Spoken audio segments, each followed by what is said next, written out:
All right, it says that we're live. So Great. I'm just going to double check in a YouTube window that we actually are live, and then we can get started. And hopefully people can hear us this time. Yeah. We're started. All right. Hey everybody! Welcome to the first ever live streamed Tom's Hardware Show. I'm Avram Pillitz, editor in chief. We also have with us Scharon Harding, senior editor, and Matt Safford, managing editor. Hey. And today we're gonna talk about some of the interesting stuff that's been going on the last week. We intend to be doing this show on a regular basis. And I want to point to the chat window. If you are watching this directly on YouTube, we can take your questions or comments there while we're going. We won't respond to. We may not be able to respond to everything, but we will certainly leave some time for questions at the end. Someone says, glad I'm here for the first show. Big fan. Yay! Thanks. All right. So today's big news obviously was about Intel's new CPUs and chipsets. Matt, what's going on there? Sure. Well, Comet Lake S, that's what's going on. New Intel desktop CPUs coming into a pretty tough market right now, where AMD has gained a lot of steam and a lot of traction with Ryzen in the mainstream and various other platforms higher up the stack. But basically, this is another iteration of Skylake, another 14 nanometer plus process node. Basically, what's going on is the core speeds are turned up.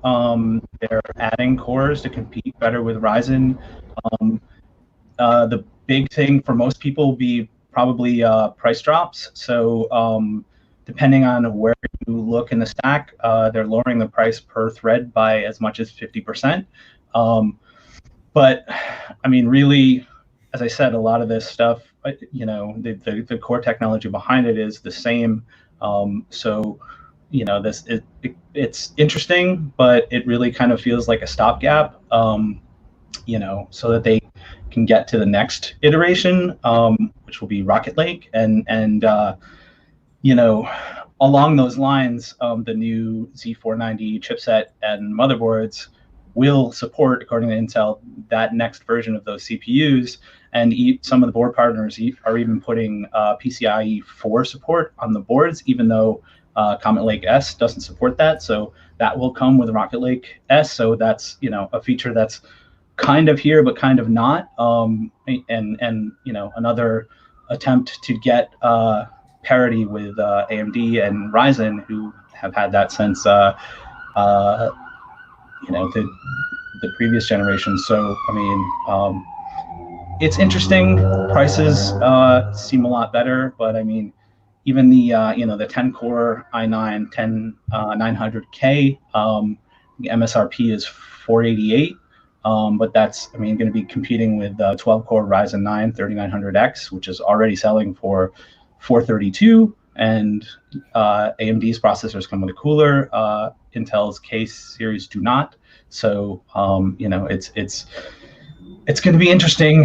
Power consumption also, I think, is going to be a big thing to pay attention to, because they are listing TDPs for most of the higher end CPUs at 125 watts, and that's kind of a best case scenario. Peak power draw is for the i9 is 250 watts, and that's at stock. So once you start overclocking, power is going to get really interesting. And from what we've already seen in the previous generation, the idea of turning things up even more and adding more cores is from a power and heat perspective, is going to be really, really interesting. Even there's a Core i3 10320, which Core i3 with a peak power draw at 182 watts. So wow. So can we cook pancakes on that CPU? Do you think we will be able to cook pancakes on the new Comet Lake S CPUs. That's what everybody wants to know. The game performance is secondary to the cooking performance. For those who recently tuned in, this is the first ever, and we haven't heavily publicized it just in case something goes wrong. Tom's Hardware live show. We're planning to do these weekly, and we love getting your comments. We were just talking about the new Comet Lake S and Z490 Intel launches that are going on. Really interesting stuff. Lots of power usage, lots of performance promised anyway, and probably lots of heat. Scharon, what do you think? Do you think these changes are going to be exciting for consumers, or just a little bit of an iterative bump to keep up with AMD? I mean, I think lower prices are always going to appeal to customers. Kind of go-to early comparison with AMD Intel is the value offer that AMD chips have. So I think price, especially in this current economic climate, is always a plus if you're able to talk lower prices and get better performance from that. But I think, as you know, listening to Matt talk about some of these features, namely the PCIe 4 that's here but not here, as he put it, it just seems like there's just not so much new coming to the table. Same 14 nanometer plus. Was that the right amount of pluses? No, there's more. So many pluses on the Intel process. That's 14 nanometers. Yeah, and then we get to a point where you look at what's pluses available, and it becomes hard to tell what the real difference is and why we need these additional families of chips. So, yeah, well, I mean, the clock speeds are going up a little. I think the highest stock is 5.3 on 2 cores. So, that will allow them, Intel to push gaming performance a little higher, but I mean, still, even just looking at, we've talked about this a lot recently, there are instances where Intel still clearly has an edge in gaming performance, but that's really only at 1080p, which, if you're buying a high-end CPU, you're probably not gaming at that resolution. Once you rise up above that, things start to even out. And then even at 1080p, if you have a high-end card, the frame rates are going to be so high that are you going to notice the difference between, 120 and 125 or 130 or 140 frames a second? It's someone out there swears they can. Yeah, listen. My eyes definitely can. Listen, every frame counts, every second counts. But I think the reason why we need these is because we need Intel, especially because Intel, for better or worse, drives a lot of the industry, and we need AMD to iterate on their processors on a regular basis, like annually, because otherwise, not a lot of innovation happens in other areas. Like, everybody waits on Intel to do new things. So, new, especially when it comes to pre-built desktops and pre-built laptops, like, you're not going to see, if they don't release new chips, if like they took a year off, there'd be like no back to school rush of new systems. I mean, I guess maybe there would be, but like they have to kind of provide a reason for or a timing for most of the manufacturers. I mean, with the exception of maybe Apple and Microsoft, everybody else kind of times their releases mostly along Intel's timeline. So if they said, we don't have enough innovation, we're going to wait a year or two to come out with something new, that would just be bad for the industry. So, hopefully we actually see some real performance gains from these things. And it seems like we will definitely see some. Now, I want to point out, for those who haven't read it, that our CPU editor, Paul Alcorn, did the AMD versus Intel CPUs face-off the other day. That is the ultimate rivalry in all of humanity. Just so you know, like, it's more important than Red Sox Yankees. It's more important than everything, right? And there is a clear winner, by the way. Right now, the clear winner is AMD because of the value that you get the number of cores that you get, even though Intel is better for some people in some circumstances, because you're getting more, higher clock speeds. So for a lot of gaming situations, it's a little bit better. So we're not saying don't, all AMD is the only one you should buy, but as far as overall AMD versus Intel face off, AMD wins.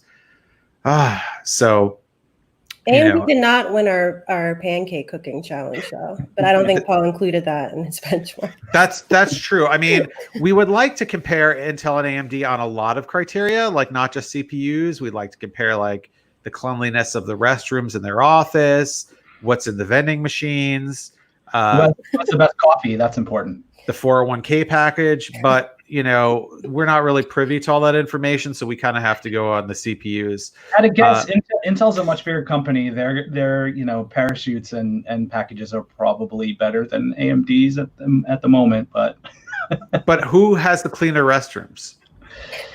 No comment on that one. We did one of our editors did a press visit once to AMD, and they said, listen, I don't think it would be wise for me to try to take pictures of how clean the restroom is, so we can't cover that for you. Sorry. But I know some of the fans, some of the hardcore Team Red fans would like to know that level of detail. Speaking of things that people are big fans of, there's always a lot going on with Raspberry Pi, and rarely more so than today, where a new camera module, a new camera unit has come out. The Raspberry Pi high quality camera. That's the official name. I mean, I wish it was a little bit more like number oriented, but it's the high quality camera. So I don't have one in front of me now. I'm supposed to be getting one, so I'll be playing with it soon. But it's going to be. But we do have a review of it up on our website with some sample photos. This is an old regular style Raspberry Pi camera module. This is actually not an official one. They all kind of look like this, except for the new one. And they're the quality of the images is so. Obviously, it depends on which one you get. There are ones with better sensors than others, but most of them are fixed focus, and they don't allow you to change lenses, and they don't give you easy way. They're not so easy to mount. Like I did a story the other day on how to use your Raspberry Pi as a PC webcam, which you guys can check out. Because you can literally take your Raspberry Pi like this, connect a Raspberry Pi camera module to it, and then connect it to your PC and use that as the webcam for your Zoom or your Skype or whatever. And considering that webcams are like the hand sanitizer of the tech world right now, and it's really hard to buy one, and these kind of cameras are very easy to come by. It's something a person might want to do. But what I found when I wanted to put this on top of my monitor to use it as a webcam, I had to use Scotch tape and tape it up there. Yeah. So not the best mounting situation. And what if I wanted to use it as a security camera, which a lot of people do, or to take really nice stop motion all kinds of slow motion photos or anything like that. I got to find a way to mount this. I mean, there are little screw holes on here, but there's not a lot of stuff on the market. I mean, I have a little plastic case for some of them. The new one, now I'll jump to the new one. The new one can be mounted on a standard tripod. It has a regular standard mount that you can use on any kind of tripod, basically. And it has interchangeable lenses, so it takes C mount, or I think with an adapter, CS mount lenses, which are standards in the industry. So you have a lot of flexibility there to use it as like a real camera. It also is a much higher resolution. So the first party previous camera, the Raspberry Pi camera module V2, 8 megapixels. The new one is 12 megapixels. So you're getting much clearer photos, and of course with lenses you can adjust them. However, it's more expensive. It's $50, and that does not come with any lenses. So one of the suggested lenses is $15 for the least expensive one. So you're spending at least $65 to get it. whereas a regular Raspberry Pi camera module V2 is $25, and knockoffs like the one in my hand can be had for like $9, as low as $9 on Amazon or Newegg or other websites that you go to. But you know, the V2, the old model, is still going to be for sale. They almost never end of life things at Raspberry Pi. But for those who want a better camera experience, for using it as a webcam, for using it as a security cam, for using it to take videos, maybe even for using it for AI image detection, the new camera module seems really promising, and I personally can't wait to play with it. So I think that's a pretty cool development in the Raspberry Pi world. Another cool development in the Raspberry Pi world, which is completely free and not something you have to buy, is that there's finally, after nearly a year, official support for the Raspberry Pi 4 in RetroPie. Now, if none of those words make sense to you, let me break it down for you. RetroPie is the leading emulation platform that people use on Raspberry Pis and some other devices to play old school games, old school arcade games, old school Atari games, old school Nintendo games. It supports something like, dozens and dozens and dozens of platforms. You have to find your own ROMs, which we won't get into how you might get some ROMs. Legally, of course. Legally. But once you do that and you install RetroPie, you're off and running. Well, last year when the Raspberry Pi 4 came out, it uses a really different graphics engine. So while you could get RetroPie running on it, it wasn't really supported and it didn't work very well, super well. Finally, and we're talking about June was when the Pi 4 came out. It is April, and they've released official support for the Raspberry Pi 4. So I can't, that was just announced. I can't wait to check it out and see how much better it is than previously. But that should really make for a nice, stable platform. Hopefully, it also takes advantage of the speed of the Raspberry Pi 4, which obviously is quite a bit faster than the 3, which is the max that they supported before. It was always easy to play like old-fashioned arcade games, but not so easy. But some of the fancier things like the Nintendo 64 might have been a little bit taxing for like a Raspberry Pi 3 that might work well on a 4. So speaking of gaming and gaming at at the max, Scharon, you've been looking at some really high refresh rate monitors. What's going on? Yeah, so actually right now I'm in the middle of testing an ASUS portable monitor. It's the ROG Strix XG17 AHPE. It's a 17.3-inch portable monitor, and it's great to have a portable monitor, especially right now with so many people working from home. And I've actually been using it sidebar to play some emulated games on my own on a Raspberry Pi 3 that Avram set up for me. But so it'll be exciting to see if I can get better performance on Mario Kart if I try it with the Pi 4. But yeah, so I've been using this portable monitor, and the thing about the ASUS is it actually goes up to 240 hertz refresh rate, which is of course very, very high, and about as high as you can get right now in a PC monitor, let alone a portable monitor. But what it has me wondering about, this whole high refresh rate trend and in general, and just like how well mainstream gamers are able to, really utilize those high refresh rates right now. From what I understand, there aren't really GPUs that can really produce 240 frames per second that high and demanding AAA titles. So that basically limits you to esport titles, which are popular, but do you really need to get a 240 hertz monitor to, play those games when you're just at home, not a professional?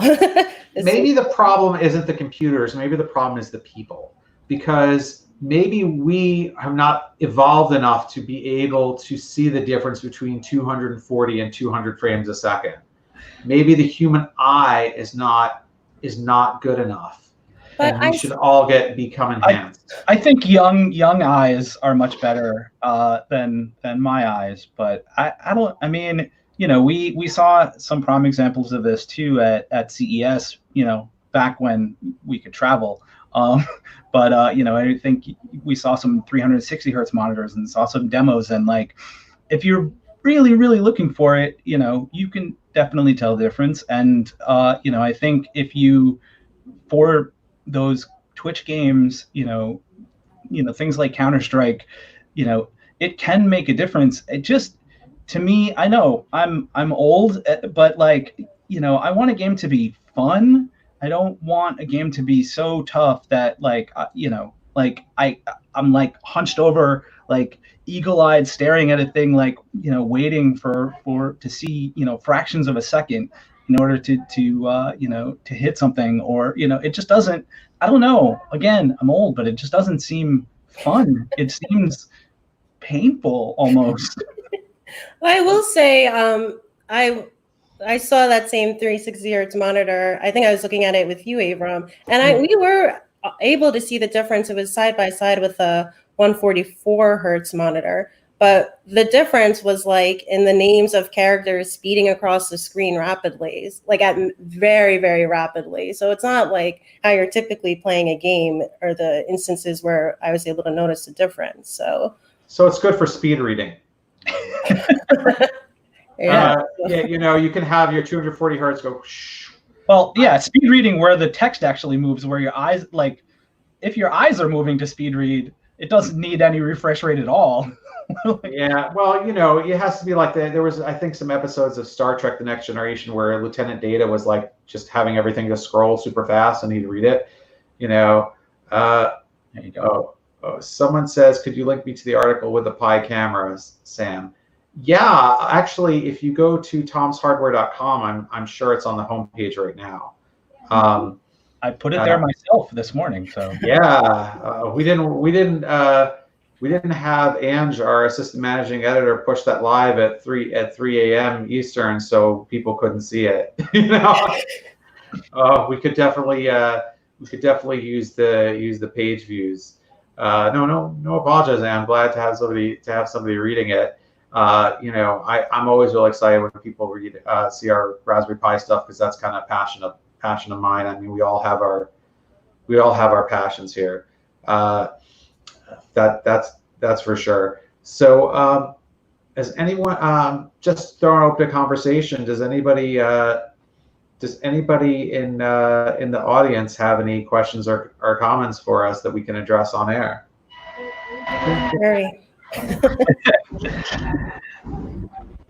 You're gonna say, where's the hair dryer? Where's their hair dryer? While the questions come in, I was also going to say about those high refresh rate monitors. I think part of what's happening is that the monitor technology is getting better and cheaper faster right now than GPUs are. So, we're seeing, we had talked about this a little bit last week, we're seeing some kind of basically low-end gaming laptops that, don't have that much GPU power, but then have like very high refresh rate screens. And I think that's just an indication that obviously if they're putting them in, sub $1,000 laptops, the panels aren't that expensive.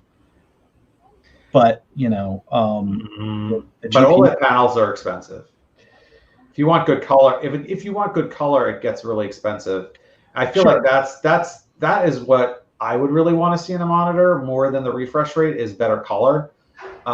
Because that you can always tell right away if you've got fantastic color. Like if I show you, I mean, OLED is just like, you can't, OLED for a desktop monitor, what is there, like one monitor out there that can do it, and it's thousands of dollars, and it's not high refresh rate at all. And then there's ones that are HDR that are quite a bit better than,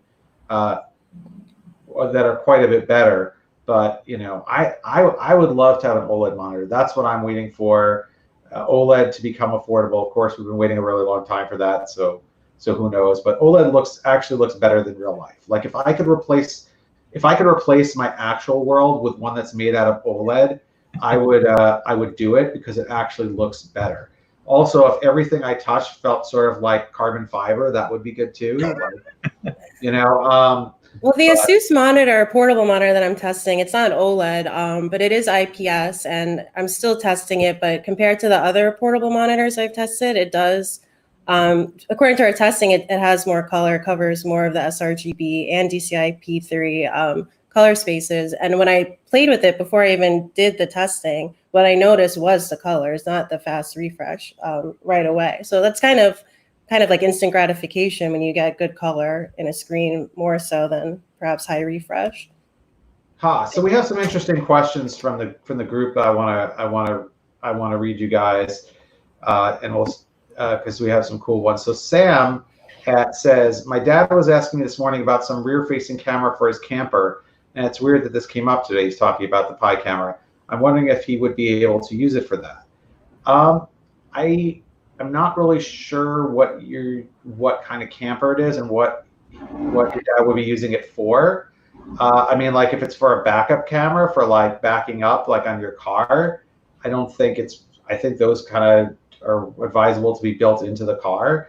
If you're, I don't know, just using it as a security camera for when your camper is parked, yeah, you could use a Raspberry Pi for that, and you don't need the high quality camera. You could use a low quality camera, or one of the cheaper cameras, and it's probably fine for if it's security. If it's for like taking good quality pictures, then you think otherwise. But the nice thing about Raspberry Pis is that they are very low power, especially if you get like a Pi Zero or which this is right here. This is like a $10 part, and it uses like 200 milliwatts when it's idle. So those can last a long time on a battery, and they charge over USB. So you could take here's like a 10,000 milliamp hour battery that I got, and you can connect it. You can get hours of use. I think the waterproofing would be my big concern there. Yeah, it would. You have to get. I mean, finding a case. A lot of people make cases or through. Oh yeah, wow. So yeah, 300 watts of solar power. Yeah, it'd be really easy to power a Pi. So somebody asks about PCIe 6. We don't have 5 yet, do we? They have, I believe. The spec is the spec out? Yeah. Okay, so I'm going to say 2030. Dial into the show then and tell me if I was right, and remind me and tell me if I was right. I mean, I would say closer to 2025, but it's going to hit enterprise before it hits us. It's taken such a long time to go between PCIes, PCIes that I don't know. It feels like maybe 3 to 5 years between them. Yeah, so maybe before 20. We really don't have a lot that takes great advantage of PCIe 4 yet. I mean, that goes back to one of the things you were saying before about Intel. I think once the Intel platform actually gets, once Rocket Lake comes out and you can buy an Intel desktop with PCIe 4, that's going to be another jolt into the PCIe 4 ecosystem. I mean, we've seen a fair amount of SSDs that are PCIe 4, but it's still not getting close to saturating the bandwidth, and like at least from what I've been hearing, they aren't selling that well. I think we need. There needs to be more, uptick, and that'll happen once Intel gets there. So, I mean, it's the same thing with graphics cards. Sure, AMD's new cards are PCIe 4, but like, for the most part, there's not a huge difference in performance between 3 and 4, even in the high-end cards. So, I mean, I don't think there's any real need to race to PCIe 6 anytime soon. I'd like to see some great stuff that's PCIe 4 first. Okay, so let's see. We got a lot of great questions here. I'm going to try to get through them. Someone wants to know what CPU to go with for a cheap $500 desktop build. Oh, that's the eternal question, is it not? Because periodically we're doing sub $500 builds, and we have to constantly do new ones because the prices keep changing, and it obviously depends on your priority as to like, do you want it for gaming? Then maybe you get a cheaper CPU and spend more and get a discrete GPU. What would you recommend, Matt? I mean, I think at the moment I would recommend waiting until we find out more about the new Ryzen 3s that were announced, I think, last week. So, they're going to compete with some new, Core i3s from Intel. So, I mean, I wouldn't rush into anything right now. I would give it, until probably next month. We'll know a lot more about both of those performance in both of those platforms. But either one of them, I think, will be delivering better performance than we've seen before in that like $100, $120 price range. So wait and see. Yeah. I mean, I think think what Matt's saying is right about the price range. Like, you probably want to budget maybe 100 to 150 max if it's a sub 500 build, because you've got to get the case and the power supply. You know, if you're interested in graphics, got to get the graphics card, and of course, you may need to get Windows. But we have a great article by Scharon on how you can get Windows 10 for free or cheap. So you know, definitely check that out if you're building a PC and you don't already have a Windows license. Robert asks, and this is a really good question: does anyone make a touchscreen monitor that you can connect to your laptop? I mean, probably. Like, you could find a lot of random stuff on Amazon, but out of like vendors, you know, that are well known and established, I can't think of one. Yeah, so I know a little bit about this, but not much more than you, which is I've looked for this several times myself, and the major brands aren't. Well, it wasn't me. Who has the car? Anyway, so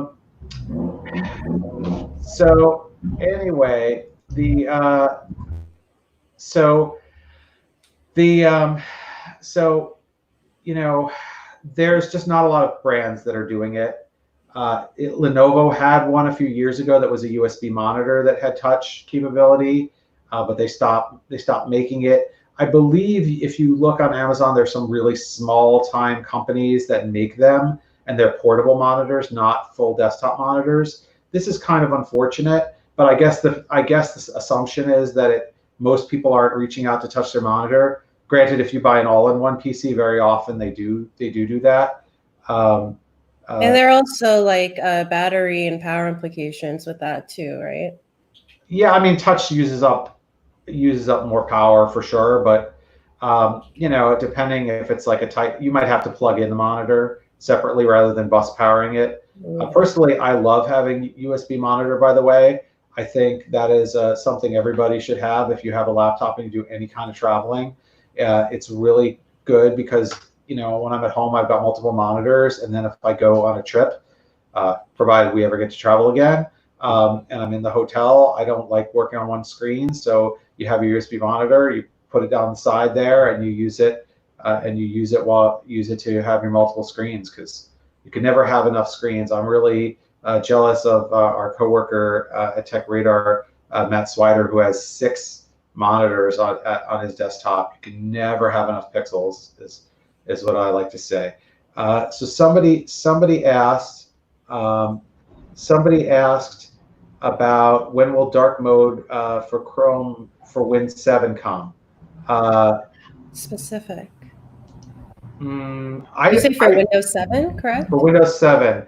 I don't know a lot about Chrome's development for Windows 7 right now, but I do know what you could do in the interim. What you could do in the interim is, I have an article on Tom's Hardware called "How to Dark Mode Everything," and it includes instructions on Chrome. And there are a couple things you could do that don't require official Chrome support. One, there are a number of themes for Chrome that are dark themes that make your tabs dark. I'm actually running one right now. The other is that there is a Chrome extension, which I named in the article, I don't remember the name of it now, which will actually turn all the pages dark if you want. So you can go to a website like Tom's Hardware, and it will override the style sheet on the website and make it white text on a black background. So if you really want that, you can do that, and you don't need official Chrome support. Like I said, we have an article called "How to Dark Mode Everything" on Tom's Hardware. Russ asks, why bother with Intel CPUs when there's no PCIe support? Oh, I think you got to what we were talking about before. We talked about AMD versus Intel. Matt, you want to say something about this? Yeah, I mean, is he specifically asking about PCIe 4 support, or just, you know? Like, why would anyone bother with Intel? He says, why bother with Intel CPUs when there's no PCIe 4 support? I mean, that's a good question. It's something that you know, I was talking about to Paul yesterday when he was working on this story. You know, it kind of feels like, I mean, Intel has a large kind of built-in audience of loyal people who will buy Intel stuff, and you know, they're releasing new parts, in large part for those people, and they're going to sell. But, for people who are considering AMD or Intel at the moment, I mean, we don't know the performance yet, but it kind of looks like, like that might be a good idea. Like, just wait for Rocket Lake. I mean, we've heard the rumors that we've heard are that might be coming like late this year. Seems kind of unlikely to me, but even early next year. I mean, when people know that that's coming and it's going to have PCIe 4 support, it's going to have a new architecture, as far as we know. I think if you're seriously considering all the options, I mean, that's a good question to ask. And I don't think that there's a good answer. If you think you should wait, or buy Ryzen, because the Ryzen parts are pretty great right now. So yeah, it's hard to deny that AMD really has a leg up right now. But the thing about PCIe 4 is, while there are some drives that support it, that market is still kind of nascent. We saw some things at CES that really blew my mind. There was ADATA, what's it called? The Sage? I'm trying to remember. ADATA showed off an SSD that was claiming to have something like 7,000 or 8,000 megabytes per second. Really strong, like ridiculous speeds. And these are with kind of off controllers that are sort of new brands and not necessarily like, we haven't seen really mainstream brands like Samsung or Intel in the SSD world embrace PCIe 4 yet. So I think, I think we're kind of waiting to see what those companies do, and I think they're waiting to see, hey, when are more people going to have access to PCIe 4? However, if I were buying a motherboard today and I were buying a platform today, I would be future thinking. I would be thinking ahead about, even if I don't have a PCIe 4 SSD today, maybe next year or 6 months from now, there'll be one at an appealing price with just irresistible speed. Because, man, I love fast storage. I can't stand to wait. I can't stand when you click something and you've got to wait a few seconds for latency. That's time of your life that you'll never get back again. So, give me the fastest storage possible. I agree that this is a really big problem that Intel hasn't embraced it yet.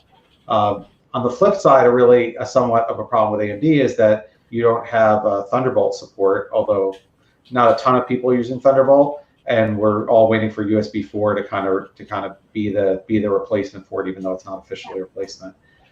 So I think we've pretty much answered everybody's questions.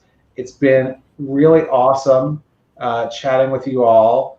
I hope you like the show. We'd love to get your comments on how we could do it better, make it more interesting. Maybe I should bring on some more gear for show and tell. This was just kind of a quick thing because we hadn't done an official live show yet. So thanks to everyone who was watching live, and thanks to everybody who's watching archive, which I hope some people will. Please leave us some comments on YouTube or give us a thumbs up. Let us know what you thought. And any final thoughts, guys? No, just thank you guys for watching. Thanks, we miss people. Everyone. Yes, thanks everyone. Bye. Stay tuned for the next episode, which we'll be scheduling shortly. Bye.